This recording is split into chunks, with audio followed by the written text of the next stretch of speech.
They say history is written by the victors, and I don't know if it's written by the victors, but the story is definitely told by the victors. And the good thing about that is all of that history is there. It's out there. It's right at our fingertips, especially in the age of Amazon and audiobooks. I mean, we have more information available to us than anybody at any time in human history, and all we have to do is reach out there and grab it. And when you talk about the history that's important to us in modern day America, it really gets down to at what point was America hijacked?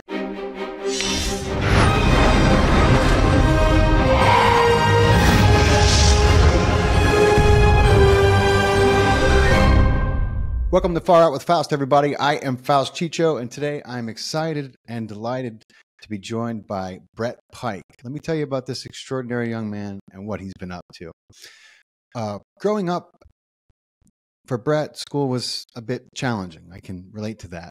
According to his teachers, there was not much special about him. I can also relate to that. In 2011, he graduated from Cortland University with a bachelor's degree in 7 to 12 history education. A few years later, he graduated from Queens College Birth to Special Education Master's Program with a 4.0 GPA, and he won the award that's given to the top student in the program.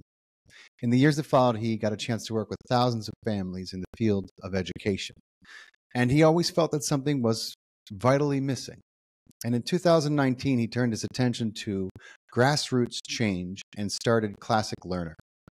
And in 2021, Classical Learner launched Homeschools Connected. And that's a platform that assists families in finding the best curriculums, resources, games, education apps that are available.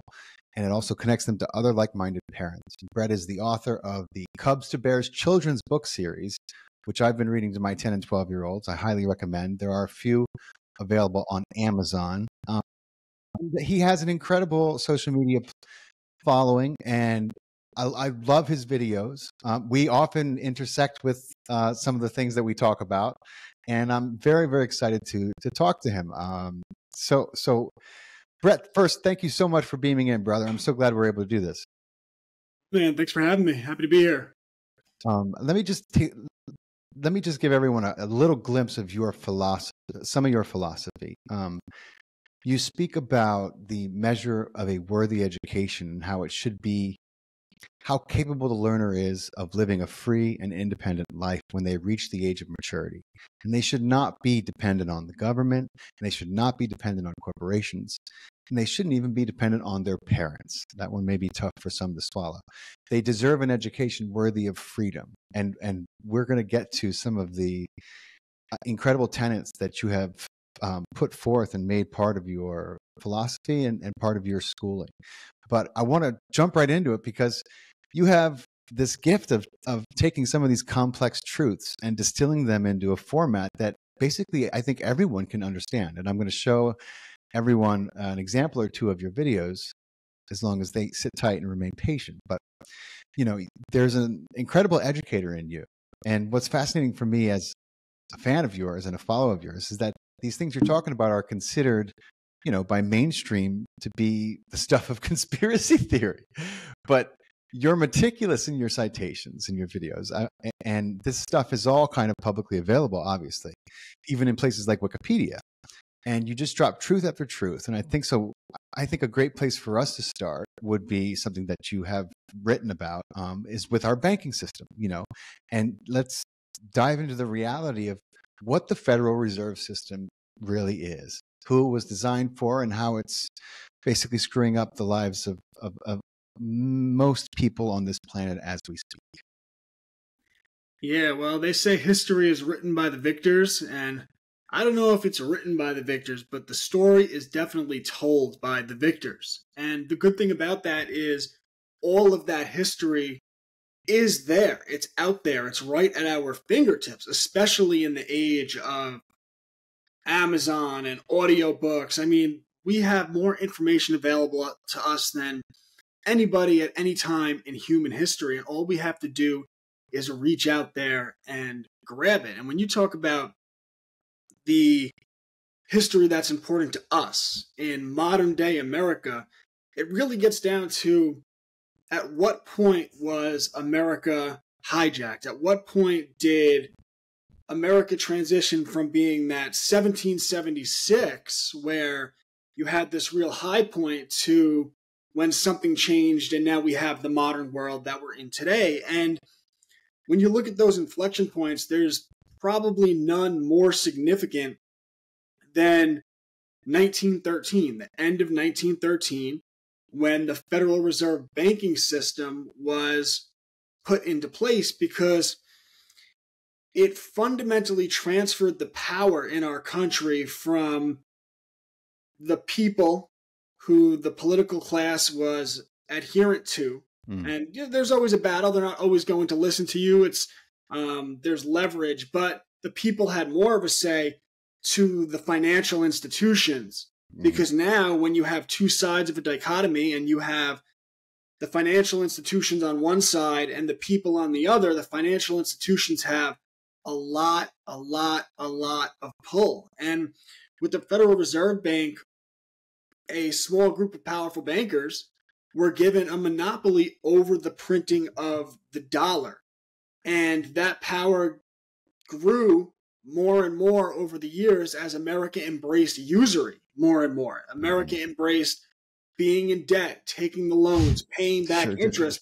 And it's easy for us to point our fingers at the government and say the government embraced that usury, but we, the people, embraced that usury, where everyone started taking the mortgages. Everyone cheered on the Great Society, right? In 1965 with Lyndon B. Johnson, where all of a sudden the government said, hey, we'll give the banks insurance. And this is what the banks wanted. This is where that leverage comes in. We'll give the banks insurance and they can give you all mortgages. We'll give the banks insurance and we can give you, everyone gets a college loan. And at first you're like, this is great. Embrace the usury. I get the free money. But now the supply for housing, or the demand for housing, is always there. The supply of money is always there. So the price goes up and up and up and up. Same with college. No matter what they do with their tuition, people could always access the money. So over time, the price goes up and up and up and up. Sure. And while that usury might have been great for your great-grandparents, it certainly isn't great for the kids today. And that's because we took the ticket and the American government took the ticket, but we could reverse that. We can reverse it. And,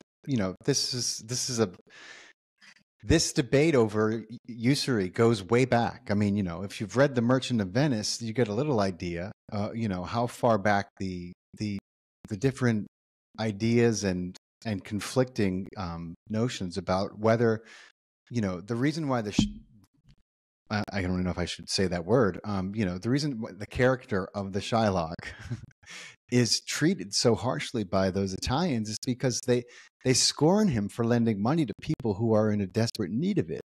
And you start to understand why a lot of the Islamic nations adopted laws against it to try to prevent that from infiltrating some of their societies. And there's not many holdouts anymore anywhere, but this kind of goes back. I'm reading a book about the Knights Templar, and they were some of the first people, to do this to a degree, to take, to give notes.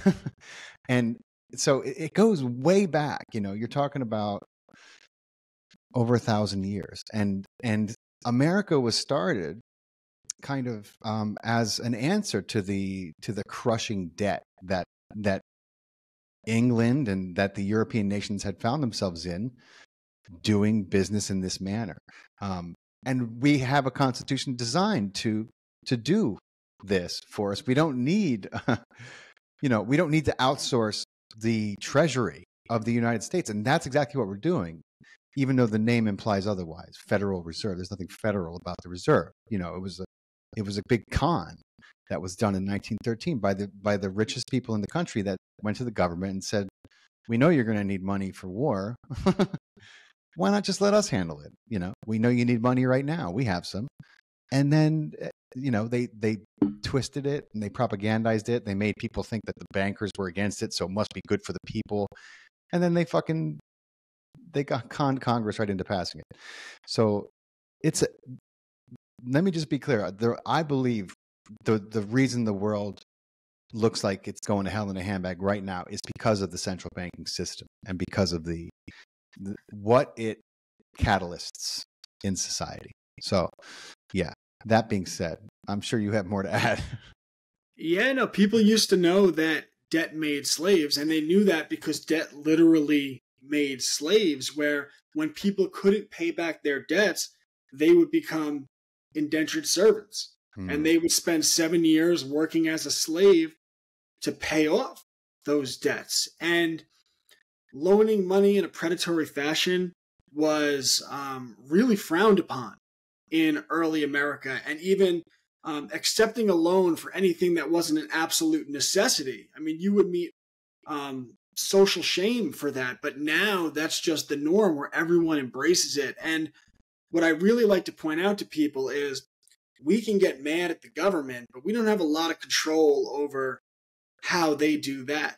But what really irks me is how the average person uses that as an excuse and embraces the usury themselves. And if we want to get back to a place where we have leverage, where we can actually demand things from the government, that starts with the man in the mirror, and that starts with us adhering to more moral principles of how we conduct our lives.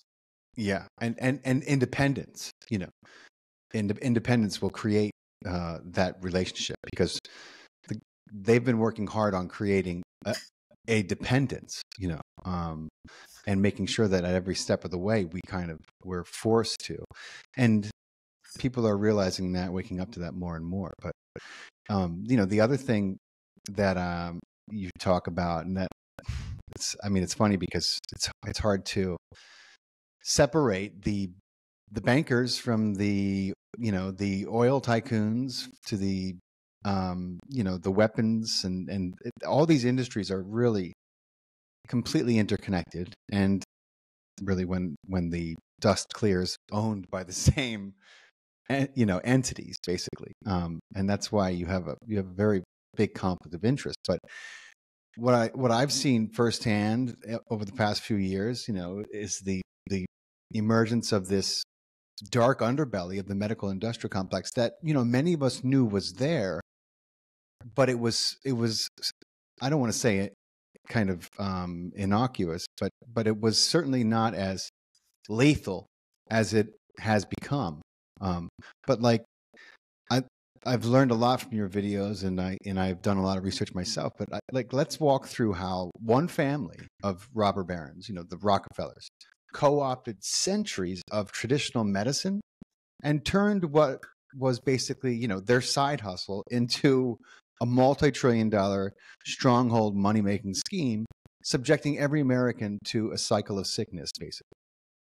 It's really interesting how history has a fingerprint. It has an MO, a way that money and power comes together to corrupt systems. And what I see pretty consistently is they use authority to take over training of professionals and the way people are taught. And they know that if they do that generation after generation, eventually it becomes so ingrained to the subconscious of the population that a lot of people can't even fathom doing things another way. And how could it be wrong when every professional says this is the way that things are done? But if you take the medical industry as an example, in 1910, there was something called the Flexner Report, put together by this physician, Abraham Flexner. I believe his first name is Abraham. And this report was taken by the Rockefeller Foundation, and it was brought in front of state licensing boards all over the United States of America. And as a result of the Rockefellers taking this report in front of these licensing boards, the American Medical Association was given control over college accreditation status in the field of medicine. And the report basically said that homeopathy, naturopathy, chiropractic, any type of natural Eastern-based medicine wasn't actually backed by science. And the only thing backed by science was petroleum-based medicine. So they told these universities all over America, they said, if you teach anything other than the petroleum-based medicine, if you teach homeopathy, naturopathy, we're going to pull your college accreditation. And when you lose your college accreditation, they lose their funding. Within 25 years, and this is really a remarkable statistic, within 25 years of the American Medical Association gaining this power, half of the medical schools in the United States of America had closed. Wow. Half of the medical schools in the United States of America had closed. And then when you look further into the Flexner report and you look into its funding, you find out that the report was funded by the Carnegie Endowment in coordination with the Rockefeller Foundation and the American Medical Association. My God. And that sums it up. I mean, that's all you need to know. You know, I mean, if you understand those things can't go together. There's a massive conflict of interest. You know, and that's the other thing about this country that amazes me is like people have become so just completely insensitive to the fact that everything that is done on these with these agencies and on this level is done with a complete conflict of interest. You know, the revolving door is a necessity. You need it because if you're going to have a company like, I won't say the F word. I'm still sadly conditioned from doing this podcast during 2 years of heightened censorship. You know, but it rhymes with Kaiser. If you're Kaiser and you're doing all these things, you need to have, you know, your CEO also needs to be obviously front and center with the FDA. You got to have the revolving door. You know, your business model requires it. The amount of damage you're doing requires someone to be in a supervising spot, you know, in government so that you can continue to get away with basically, you know, absolutely no responsibility in this massive, terrible experiment that was and has been being done. So it's just mind-boggling to me that no one even, it's like most people don't even complain anymore. They're just so used to it, you know? Yeah, well, it really is a double-edged sword because on the one hand, you see why there would be a need for companies like that to have a relationship with the FDA and the government and say, this is the type of project we're trying to work on. But when you get that, then you get the companies trying to influence. And they're trying to influence not just for health, but for profit. And it would really be beneficial to the country if someone could sit down and come up with a new system of checks and balances, kind of like where our government was originally put together, because you're always going to have, it's easy for everyone to just say, oh, you know, everything's corrupt and everything needs to be torn. And a lot of it's true. But you also need infrastructure and you need institutions. And with the American government, they went with 3 branches. And, you know, that's had its success and that's had its failures. But it was supposed to be that. It was supposed to be a slow-moving process where it's hard to get things done, where it's hard to change the Constitution. You can, right? The same kind of concept where you have these companies that become intertwined with these regulatory agencies, and it's completely destructive, where we really need a new system of checks and balances in a variety of areas in the country, because like you said, unfortunately it's gotten way out of control. Yeah, it's pretty far gone. I would say. I mean, it's about as far gone as you can go, and I don't see any ready solutions besides, you know, nothing that I would say is beyond catastrophic. You know, I mean, you have a few people who want to go in and would be willing to clean it up, but you know, we've all learned that you cannot trust a politician to do anything, even someone who's not a politician, because once they get in, you know, it's going to be very difficult for them to maneuver and make the changes they want to make. You know, even someone like RFK Jr., I think, would have trouble doing the things that he wants to do, even though legally he would have a leg up from many of the politicians who think that can go in and just dismantle the corruption. You have to legally dismantle the corruption. You have to have the know-how to do that. And like, I'm sure Trump had good intentions. A lot of people would argue that point, but I personally believe that he did have good intentions, but he got in there and they threw a blindfold over his head and started beating him over the head with everything and tied his shoes together and twisted him around. And it was like watching it was just sad watching what they did to him. And he had no way to navigate that. You need someone, if there's going to be any politician who does something and lives, you need someone who knows how to navigate, like the swamp instead of just drowning it, which is what my opinion Trump did. And I'm sure he'll do that again for 4 years if they let him get into office again. But what's the difference? It's they're all the same in my opinion. Well, and this is why I tell people that the solutions that they should be looking for shouldn't be from the political class, because we only have so much control over what they do. But what we do control is starting with the man in the mirror, starting with the way that we live our lives. We talked about this a little bit earlier with not taking the loans. And I know I'm not criticizing someone who's taken loans. Like, everyone's in a different financial situation, but you know what I mean? The excess where I need the second car, or the loan for the boat, or, I could get this house for $400,000, but, I qualify for a $600,000 loan from the bank, where people push it and push it and push it. You try to the best of your ability to live within your means. And then from there, start with the basics. So one of the things I really like to preach people is, don't complain about the food system, but grow your own food. And you could live in an apartment, but you could plant a lettuce seed in the window, a tomato seed in the window, and it just starts a culture. It means something. It sprouts something not only in the dirt, but in your mind. And then you go to the basics from family. You get married, you be a good husband, you be a good wife, you be present with your children, you raise your children right, you homeschool them, you learn your rights, you learn how to defend your rights, you teach your children. How do you use the court system to defend your rights? What is an affidavit? What is a notice of liability? What is a conditional consent? And how can we use these things as tools, as checks against authority? And you extrapolate that out step by step with every little thing in your life. You say, I don't want to rely on a corporation because I saw that a corporation could try to make me wear a mask, could try to make me get a shot.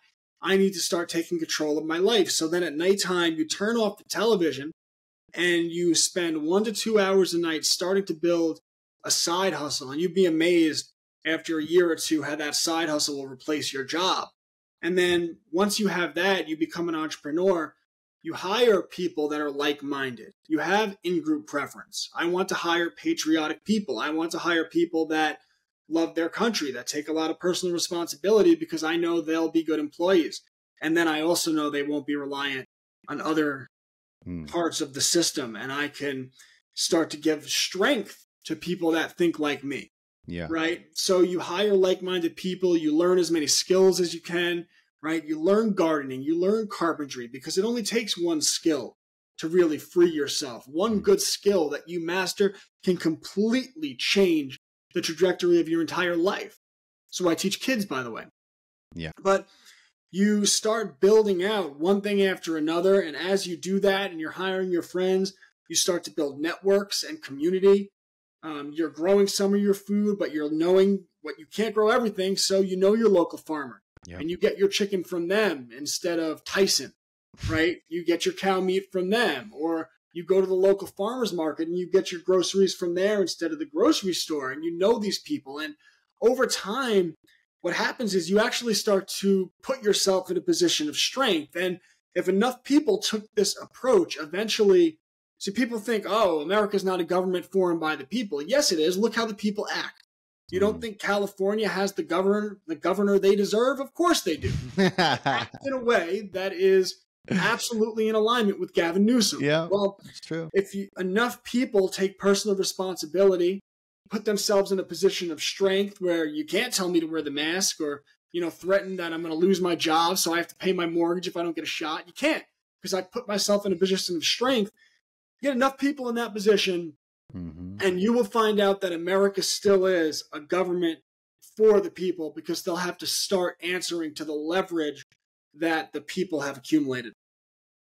I love it. That's beautifully said. Absolutely. I want to show everyone, I want to share my screen with everyone. I want to show everyone one of your awesome videos, because we're talking a little bit about education, and you mentioned, this is what you teach your kids. I think it's so, I was going to swear, but since we're talking about kids, I'm going to refrain. It's so freaking important.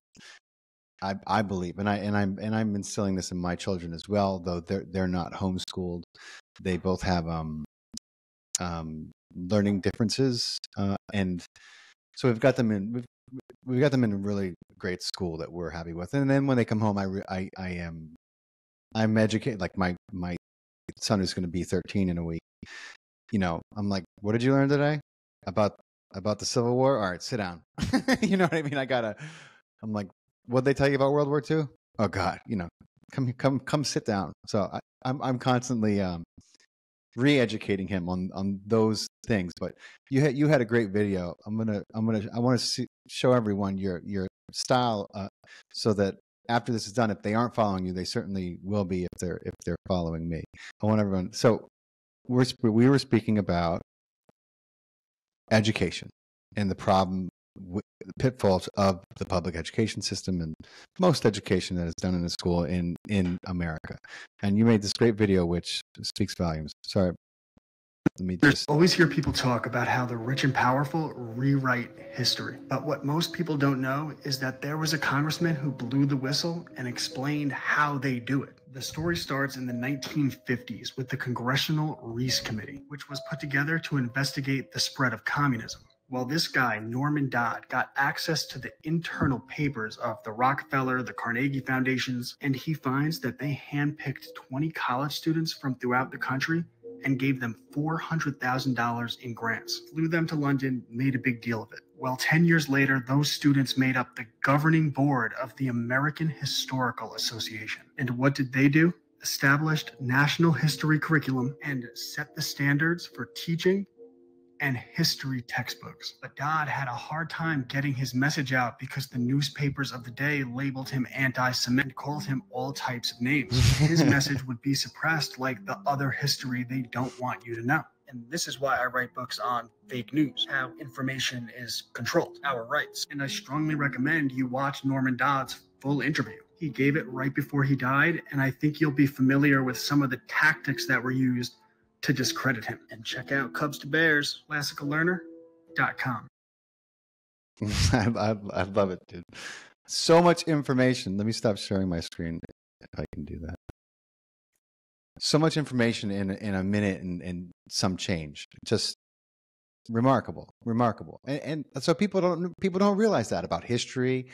You can extrapolate those tactics across most subjects. And I thought it was worth sharing that video so people get a sense of your style and at least on your social media, Yeah, well, they've made it history, but we can make it our story, right? They made it his story, but we can make it our story. And all the information is there, and what I try to do is tell the story of how we got here, and not the milquetoast kind of stuff that you learn in school, but the stuff that's really pertinent, like how they took over the training of the medical profession, the same way they took over the training of history teachers and people's understanding of history. That's what I mean when I say, oh, this stuff starts to have a fingerprint, right? So they've been very focused over the years on taking control of teachers' understanding of our history and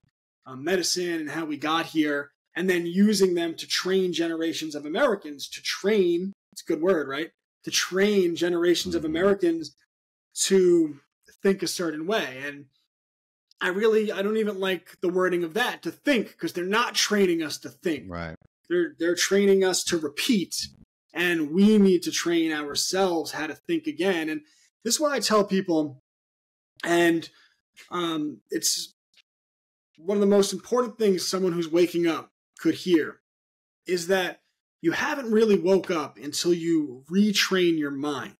Because you have to evaluate, Well, if my entire worldview was a matrix, if I was living in a matrix and I believed this matrix, then how did I allow that to happen? What limitations do I have in my own perspective that allowed me to be manipulated to such a degree? Now, of course, that's not a completely fair question, because when you're told something from the time you're a child Right. by every authority figure, by including our parents who mean well, but they've come through the system as well, then, who wouldn't think that way? Right. But once you wake up, you have to say, okay, how can I prevent this from happening again? And one of the biggest mistakes people make is they wake up and they cling on to the next person that says something that is true. And now, okay, this is the person I'm getting my information from, when really what they should be doing is reevaluating and developing intellectual self-defense. And what I mean by that is only accepting that you know something if you have first proven it to yourself. You could think things, but you don't know something until you've proven it to yourself. And you can do that in a variety of ways, and no one can tell you what your bar is. You have to set your bar. But getting back to primary sources, right? Figuring out what actually the people involved in events had to say on both sides, or there's more than two sides, right? On all sides. Right. And you can start to get different perspectives and start to piece together your story, right? Not his story, your story. Tell your own story, because you are capable. You're a living man under God. He gave you this ability to think, to then learn the logical fallacies, right? This goes back to ancient Greece, but what is an appeal to authority? What is an appeal to emotion, right? What is a straw man argument? What is an ad hominem attack? And start to identify logical fallacies and arguments, because then you could start to identify when someone's trying to manipulate you. And by doing this and being consistent, you can actually start to use that intellectual self-defense like your own antivirus software. Yep. Where these viruses try to come into your mind, but you're able to filter them out and say, yeah, I know you're saying that, but I don't know that. And let it filter on through. I love that. Is so well articulated and such great advice. It's I have a running joke with someone who I would love to have on the show. I don't know, maybe you've heard of her. She's pretty well known, even if you're not into ufology. Her name is Linda Moulton Howe, and she was a longtime investigative reporter. But she talks about how reality has been classified in many ways. It's everyone is sold the public persona of what has actually happened, and meanwhile, the most important things that have gone on have been either covered up, hidden, or completely lied about, and agreed to maintain that lie. Sometimes even made illegal to talk about, and we're seeing more and more of that prop up now. I mean, it's I'm continuously having my mind blown at like learning about something, and then like an onion, all the layers to it, and then realizing that, wait a minute, that entire thing, that was just part of it. There's this whole other layer to it, and then doing the research, getting the book, or the books about something, and then getting the books that say why that those books are flawed, and then having the courage to go through them all and sit with your own discernment and actually come to not a conclusion, but at least a very educated opinion that you could call knowledge, because you've gone and done all the work on it. It's great advice. And you mentioned something else that I know is part of your philosophy.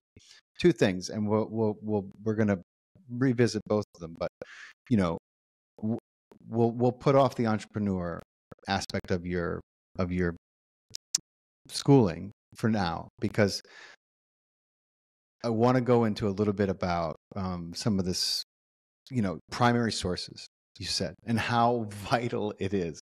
I tell people, this goes for what's going on right now. Every time you see this event that is going to come out and get national coverage, whether it be a shooting or a report about something, look at what the people on the scene said happened first before the news agencies can twist it, and then 2 days later it's a completely different story. You always have to look at primary sources before they can be kind of taken and changed, And I love that it's part of your philosophy that you teach kids this as part of learning to learn. And I would love for you to talk a little bit about that. That's how you get into history. Yeah, well, my background is as a historian, so I'm kind of lucky in that way that when I woke up, I had really spent a lot of my life looking at primary documents because I was always so interested in that type of thing. And then by doing that your whole life, you kind of get a sense of where information comes from and why people think certain things and how to see if something is true to a relative degree. And so when I woke up, I started peeling layers of the onion back. I said, okay, well, I was taught this one version of the world, and people are telling me there's this other version. So I just started peeling back that onion. And the more I peeled it back, the more I found out that the people that were the outcast and conspiracy theorists were actually generally more accurate than the people that... Anti-Semites. Sorry, I said it. The anti-Semites were generally more accurate than what you were getting from the mainstream. Mm-hmm. So that kind of became something I carried with me, and, the logical fallacies. And when I teach my homeschool stuff, one of the things that I do is I have an entire course on critical thinking and discernment. And within that course, I write 2 fake newspapers. You have the Daily Cat, who, they're like the New York Times, they're like the Washington Post, they're like Reuters, they're just despicable. And then you have the Bear Standard, which isn't perfect, but they attempt to have more journalistic integrity. So our students go through these fake news articles that I write, which is written within the world of Cubs to Bears. Right. So they read these fake newspaper articles, and then within every article, I make fake sources. So I primary sources, secondary sources, right. Like FBI sources, NSA sources, right. All types of sources. Department of Agriculture, Department of Labor, EDUs, Wikipedia, .orgs, .coms. So I make all these fake sources, which, mind you, took an exorbitant amount of time. Mm-hmm. And the students, they read the newspapers, and each piece of information, they evaluate the claim. What is the claim the paper's making? Where are they getting that information? And then they go back to the source material, and they read through the source material, and then they evaluate that source for themselves. And I can't tell them if it's a good source or a bad source, because ultimately they have to develop their own degree of discernment, and no 2 people will have the same degree of discernment. I might look at something and say, I think I've proven it to myself, and I know this to be true. And you might look at it and say, nah, I still think it's bullshit. I need more. Right. And that's fine. Who am I to say you're wrong? But you want to dig deeper and deeper and deeper. So my students do that, and then as we read the articles, we also go through them, and they identify logical fallacies. And then they take all that information and they fill out discernment charts. So we have charts. I know, how I know, I think I know, and why I think that, I heard, and where I can look. And then based on what they're doing with their sourcing, with the logical fallacies, they're filling out these discernment charts, and they're actually visualizing the process of intellectual self-defense, that antiviral software, right there on the paper in front of them. And that's something that adults can do. That's something that anyone can do, and you can really train yourself to start to filter out some of the nonsense. Yeah, and there is a lot of nonsense. I've been struggling with that with my kids, and I believe you have young kids as well, don't you, Brett? Yes. Yeah. A lot of our listeners, I'm sure, are parents who are in tune with what is really going on. And, I like to think many of my subscribers and followers are more informed than most. And so I know from experience, that it can be a struggle finding a balance between, instilling optimism and ambition, in my kids, while also educating them about how the world really works, what the truth of that actually is, the truth of our money system, and And it can be depressing to especially if you have a kid who's sensitive. It's because it's not so rosy of a picture. And so, I mean, what advice do you have for? I mean, you've been giving some great advice, but if you want to speak directly to it, how do we arm our kids without making them cynical, disheartened, and jaded little, nothing against goths, but those little dark creatures we see walking around with their shoulders slumped, all in dark clothes, and Well, you never want to show them despair, and you want to show them all of the beautiful things in the world as well, because the world is a beautiful place, and there are tons of people doing amazing things, not just today, but throughout history. I mean, we could talk about the Federal Reserve Bank and the corrupt things that people were doing at that time, and I can show you someone like the courageous and oft-forgotten Charles Lindbergh, not the pilot, but his father, who was a governor, I believe, at the time, senator maybe at the time, and he facilitated an entire congressional investigation into what he said there was this money trust, and they had control over what he called monopolistic control over the financial system. And he really spearheaded by himself this complete investigation into this trust. And it was so successful that the people of the country were outraged about what had happened, and they were calling for change.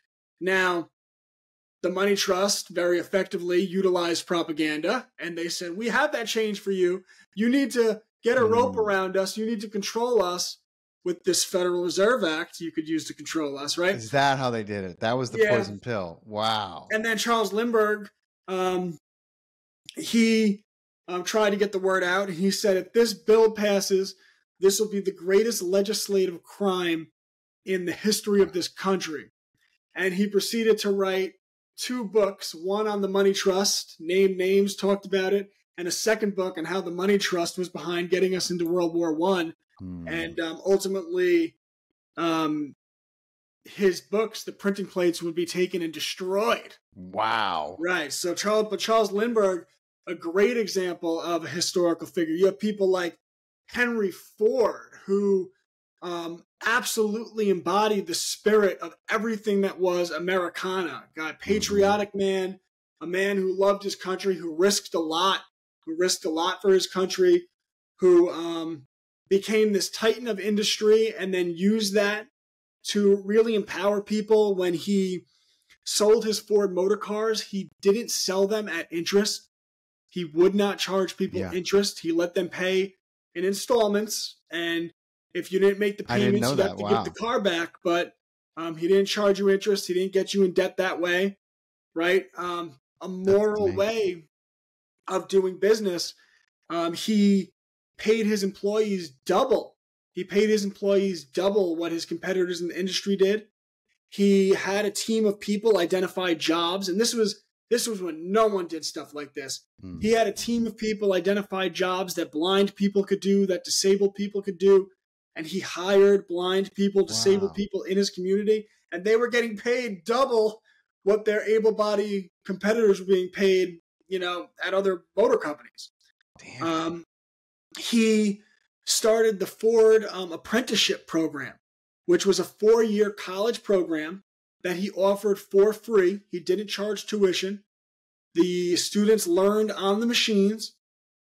They would spend 2 weeks in the books and then 1 week on the machines. 2 weeks in the books, 1 week on the machines. And he paid them. It wasn't just free. They were paid a salary like the other employees, under the stipulation that they weren't allowed to touch the money. It had to go into a saving account.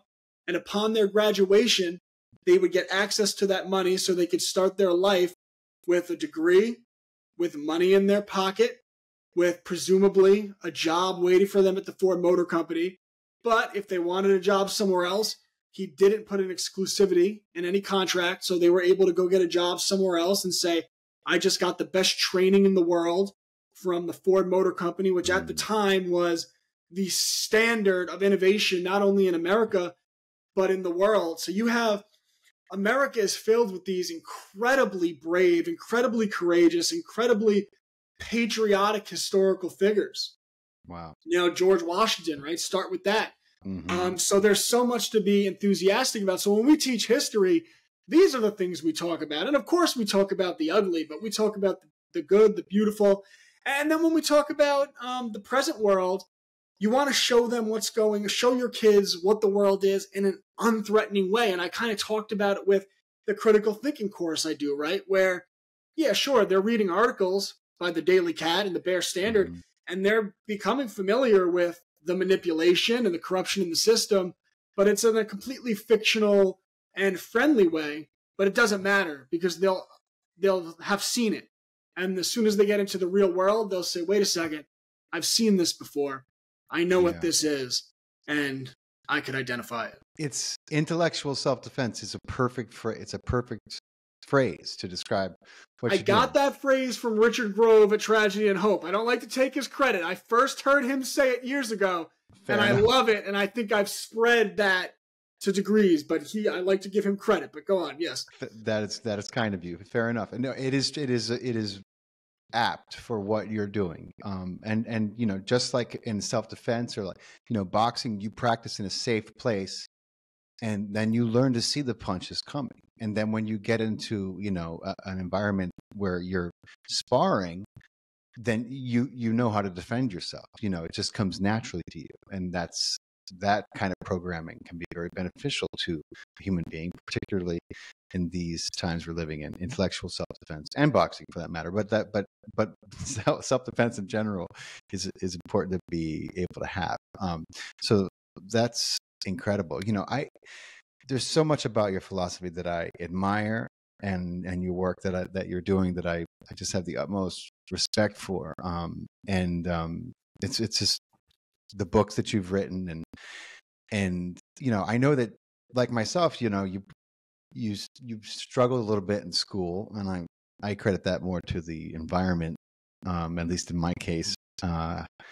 And homeschoolers have an advantage of being able to follow the you know, the interest of the child, which is what I believe was naturally the way that we were taught. You know, like back when we were, quote, barbarian tribal, you know, people, and we didn't have things like suicide or depression or anxiety, and people grew up, and you know, my understanding and my intuition tells me that, you know, as a child in the village was coming up, if he took an interest in, you know, archery and creating arrows, you know, then he learned, he apprenticed under the person who was the best at them. You know, that you allowed a child to follow its natural inclinations and interests, which could develop into passions and great skill. And that is a recipe for success. It doesn't matter what culture you put it in. In my opinion, it is a human recipe for success, you know, and it will even translate eventually into financial success. And I believe that with all my heart. You know, it's something that I believe is also a spiritual truth. You know, if you pursue what you love and you do it regardless, you know, just for the love of it, and you continue to get better at it, eventually it's going to find a way to take care of the rest of the things in your life. I think it's part of the rewards of following your passion. If you can just be patient enough and let go of, you know, the attachment to any kind of result that may come of it, but follow it for its sake, and as long as it's making you happy and you love doing it. So the fact that you have, you know, brought this into your school, I think is just remarkable. And I'd love for you to talk a little bit about how that works in your educational system. Yeah, well, one of the best things that a parent can do is just follow the interest of your child. And it's awesome because any parent can do it. It just takes maybe a little bit of shift in mindset. But when your child shows interest in something, follow that interest and use that to guide them toward some of the things that you want them to learn. So an example of that is I have a 14-year-old girl who is in our homeschool program, and she was interested in writing books. So her mother encouraged her to write a book, and she wrote this book, and she was in my class, and I started talking, and she brought up this book, and I said, well, publish it. She said, publish it, I'm 14 years old. So what? Yeah. anyway, I started working with her, so she learned all about book publishing. She, how do you secure an editor? How do you do book formatting? How do you do the illustrations? Where can you secure these people? How do you file a copyright? All of these different things that go into the publishing of a book. And now she's published not only her first book, but she's published a second book. People, a farm, an idea, and a girl named Kristen. That is available on Amazon. A farm, an idea, and a girl named Kristen. Read the reviews. Those are real reviews from real people. She does social media marketing. So she's learning about social media marketing, bank account, opening a bank account, managing money. So she's learning one skill after the next just by following that interest. And you can do that. You can apply that same concept to really anything that your child is interested in. And one of the things that I do is I like to kind of create that culture from the time children are little. So I built out an entire financial literacy curriculum for elementary school. And we start the students where they're learning the terminology, they're learning the lingo of financial literacy, they're developing the mindset. What is the rat race? What does it mean to be an employee? What does it mean to work for yourself? And as they do it, we're actually guiding them step by step to learn through doing. So we guide them throughout the year to actually start their own lemonade stand, to really do business. And I just always keep up with that theme. We do lessons where they make things like an American flag out of a wood board. And then how do you sell that American flag on Etsy?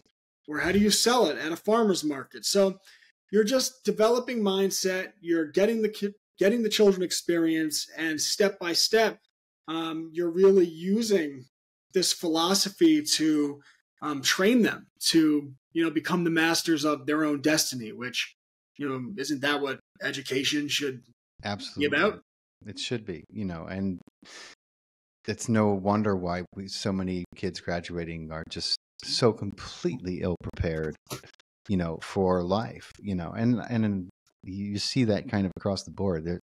I I have a master's, Brett, in acting, because I came from the stage, and I did theater, and I did film, and then I did commercials and TV eventually. But even a master's in acting does not in any fucking way whatsoever prepare you for acting in as a business in the industry. Now schools, I think, are finally starting to realize that, okay, everyone's graduating and really having a hard time, maybe because we're not teaching them anything about the industry, but you're just ill prepared. And I feel like the education system, that is general rule of thumb these days. Yeah, I find it so funny because a lot of these colleges are realizing that, and they're trying to incorporate internships, not internships, but observations, as they'll call it, from universities into their education. And they'll have that for a semester. It's like, yeah, we used to have that. Everyone knew it. It was called an apprenticeship. Yeah. Where you would actually just go in with the professional. You would be their assistant, work for free for a few years. They teach you everything you need to know about that skill, about the business side of things. You have a contract where it might be, yeah, it's a non-compete in this town, but you can go after these 4 years, you can go 1 or 2 towns over, and you can start your own locksmith company, right? And this way you would learn, they would get help, and as a very young person, you can go and become that entrepreneur. And it's just funny to see the school system, which, kind of looked down on that, right? We're above that, realizing that, wait a second, maybe that was a better system after all. But, they don't get paid for that, so. No, exactly. They don't have the incentive. And so when your kids study science, you do it within the context of experimentation and prioritizing it and understanding of the actual scientific method. And I think that that's obviously very important. We live in an age where science and religion like to be, it's like which one is in which hand. They like to do that, Scientism. It's crazy. They were shaming people for doing research when the pandemic dropped, right? I mean, they're like, well, don't look into it. I was just watching, I think it was a bit that Jimmy Dore did, but they were literally shaming people for, I mean, anything else, if you want to look into it, good for you. Yeah. But when it came to that, don't look into it. Don't, you're not a scientist. Okay. I'm like, wait a minute. I can read. I don't need to be a scientist to read. And the joke that Jimmy makes in his stand-up is, that's what we used to call that, reading. Now they call it research. Yeah, it's called reading. But talk to me a little bit about how, what you see in your kids in their experience of this kind of environment, learning this way. They love it. They love it. Children are naturally curious. They want to know about the world, and they could get interested in all types of things, from cars to hot air balloons to Pokemon cards. It doesn't really matter, right? To writing, which is cool. Photography, videography, and whatever it is, if you let them pursue what they love, then you really don't have to fight them because they want to do it. And you could imagine, for anyone that hasn't done it, just imagine the difference in education between a kid where you're pulling their teeth and trying to get them to do something versus they're looking forward to, hey, Dad, can we go out there and learn videography today? Yeah. Right? Can we take that course, 14-day filmmaker, so I could learn videography because I want to make these videos about whatever it might be? And then from there, you just keep going with it. And it really is, in my opinion, the most powerful form of education. Absolutely. God, I'm just imagining my kids, if they heard that about making videos, they'd be like, yeah, they would want to do that. What was I going to say? I had, so tell me how, because I've seen firsthand how difficult it is. And granted, it may be because of the material, but I guess I'm answering my own question as I go. But, the online aspect of this, I just saw what a colossal disaster online learning was during the pandemic, with being stuck in New York City, as I was at the time. I'm not anymore, thank God. With 2 kids, both of them with learning, quote, differences, and what a colossal waste of time and money, and just the whole, we're moving to Zoom thing and how that worked. And I know that I'm sure that most of your kids have to come in through the online portals, and I'm wondering how that works for you and if you found any trouble with it. Yeah, well, we actually differentiate so parents have a lot of different options of things they can do. I mean, we're a homeschool curriculum, and when people sign up, they get access to all the lesson plans, the unit studies, the pre-recorded courses, and the live courses. And from there, the parents can really do what they want with that. So take science as an example. Later this summer, I have a science teacher. He's a teacher in the school system, but he is homeschooling his kids, and they actually work in my program. So now he wants to do some science for us. So he's going to be doing weekly live science experiments. Nice. He does the experiments. The kids also do the experiments at home, so he said, these are the materials you need. This is what we're going to, an easy example, we're going to make a volcano today, right? You need the baking soda, right? The vinegar. So that's like a fun thing where it's interactive. It's with the screen. The kids are doing it. We also have science materials like our scientific observation series, which the parent prints out. It's PDF. And for example, the children spend 30 straight nights observing the moon in the sky. And they take a photograph of the moon every night. They draw the moon every night. They chart where the moon is, how big it was. And they're actually studying the moon the way they would in the ancient world, right? You get out there and you observe it. And we have an entire series. One, they capture a bug and photograph the bug, draw the bug, write as many details as you can about the bug. We do a study into water. How does water behave, right? We don't tell them this is how water behaves. Put water in a pot. boil it, put it in the freezer and freeze it. What happens to the water, right? What happens when you make it hot? What happens when you make it cold? What happens when you take water and you pour it out of a cup? What happens when you put a straw into a bathtub and you blow bubbles? What happens? Does that air go down or does it come back up? So what is the relationship between air and water?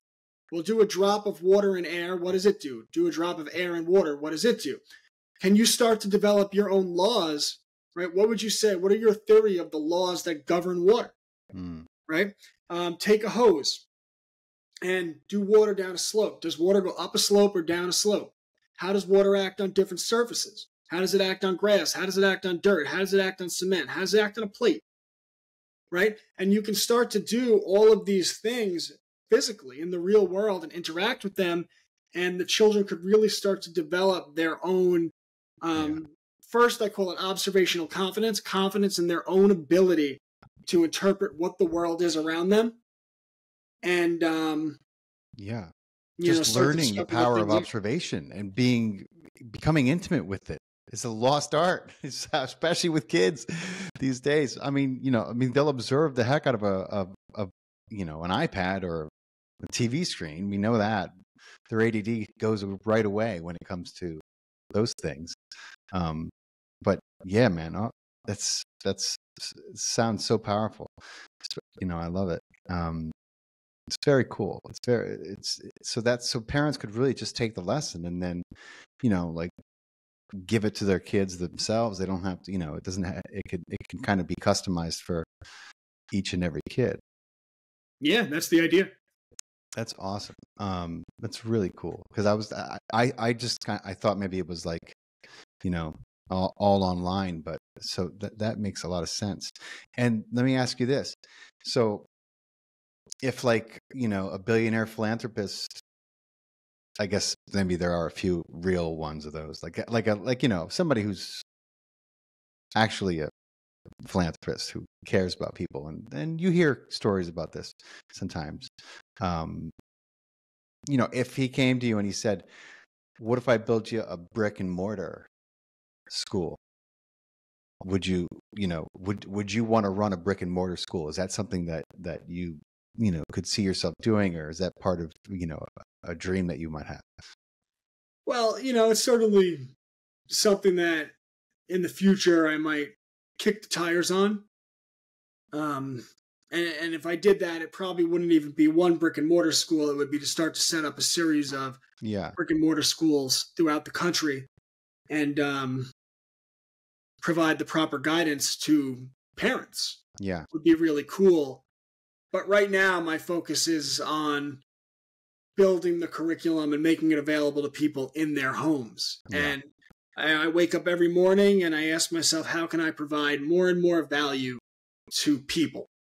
And there's a great lesson in that, because you serve people and people will serve you. And that's how you make the world better, and that's how you make your life better. And if more people understood that and just started serving each other, instead of the other things that people do, you'd see how quickly we could climb our way out of the hole. It's very powerful spiritual truth you just uttered. I don't know. A lot of things in my life changed very dramatically when I adopted that understanding, and just said, how can I give the gift of myself to this person without, thinking about what may come in return. If I'm going to give all my talents to this, let me do that and see what happens. And then all these things start to happen when you shift into that mindset. It's really remarkable. Life starts to get really magical, I think. People just send me presents sometimes. It's like, and you realize like, oh wow, I'm really making an impact on people. Yeah. They send me amazing things in the mail, but to them it's like, I showed little Matthew how to start his lemonade stand. Yeah. And now he's doing all these cool things. So it's like you just serve people and people appreciate that, and it comes back tenfold your way. So it's if more people understood that, the world would be a lot better place, because they'd all start serving other people and it would serve themselves. So Absolutely. This is well put. Brett, tell everyone where they can find you on social media, where they, where to go online, where they can find your books, where they could continue to keep up with what you're doing. www.classicallearner.com. That's classicallearner.com. That's where Homeschools Connected is. At the present moment, it's $15 a month, which is pretty affordable for all families. Mm-hmm. So classicallearner.com, you'll find Homeschools Connected. That's where our books are. And I am very happy to announce that today or tomorrow, we are launching for the first time. Our books will be available self-published, Americana, not Amazon, just self-published. We're doing it. I have a new book coming out along with that on You Are What You Eat Part 2, the GMO Square Down. Nice, dude. And today or tomorrow, depending on when my tech guy's ready, we will be releasing our first ever historical audiobook. This is on the life of George Washington. It was written in 1911, meaning it is not politically correct. It's really interesting to see how things were talked about before there was this pressure that you have to say things a certain way. You could really start to understand history. I have 2 more audiobooks coming out in the next 2 months. We're really spearheading this project. I'm working with a really great project director. And we're doing that along with we're accumulating. Right now we're doing presidents. We're accumulating their speeches, their writings. Nice. And we are putting them into audiobooks and making them available to the public for the first time. Turning point figures in American history that we are identifying. And I couldn't be more excited about it. So get to classicallearner.com, check out Cubs to Bears books, check out our first audiobook and keep your eye out on that. Jump on my email list.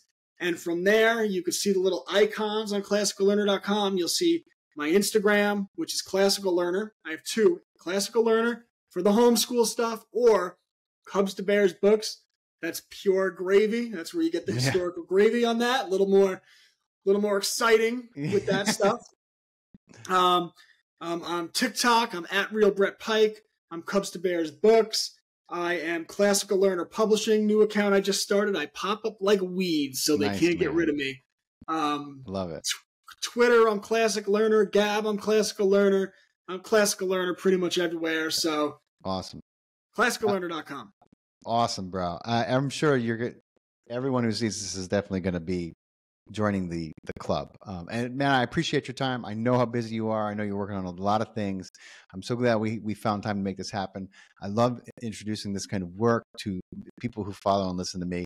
I think it's so important right now in this society we live in. So thank you to you for listening to your heart and following, what you love to do, because it's blossomed into this amazing thing. And I'm excited for everyone who's going to listen to this. And, I'm, like I said, I'm reading your books to my boys. So thank you, my friend. And can I just add, I followed my passion, which was history, and then became education and history education. And that sprung out to being all the things that I'm doing now, right? Like I write the Cubs to Bears books, doing the audio books. I built a homeschool curriculum. And my other passion is I homestead. I have land. I grow my food. I raise my meat. I slaughter my own meat. Like I'm in it. I really do it. I homestead. And one of the things we're doing in the next year is I actually have some property that's on the main street. And I'm going to be putting up a store right on the main street and starting a store. And I'm going to have my products in it that I grow, honey that I get from bees that I cultivate. And then I'm going to partner with local farms in the area, local businesses in the area to become my vendors and sell their products at my store. And by doing that, I'll be empowering all of these local farmers, all of these local mom and pop businesses, and I'll be giving my community products that are organic, that are GMO free, products that I would feel comfortable that my children having. And my point when I say that is, no matter what your interest is, if your interest is farming, if your interest is food, if your interest is music, if your interest is news, if your interest is social media, if your interest is art, if your interest is carpentry, you can take what you're interested in, follow it, make it into something, and use that to help and empower the people around you. Every one of us has the ability to do that in whatever our area is. Absolutely. Absolutely, bro. On that note, we will conclude. I appreciate your wisdom and your time, brother. Thank you once again. I'll be keeping up with everything you're doing. And thank you again. I appreciate it. Faust, thanks for having me. Okay, brother. You take care. Have a good one. Thank you.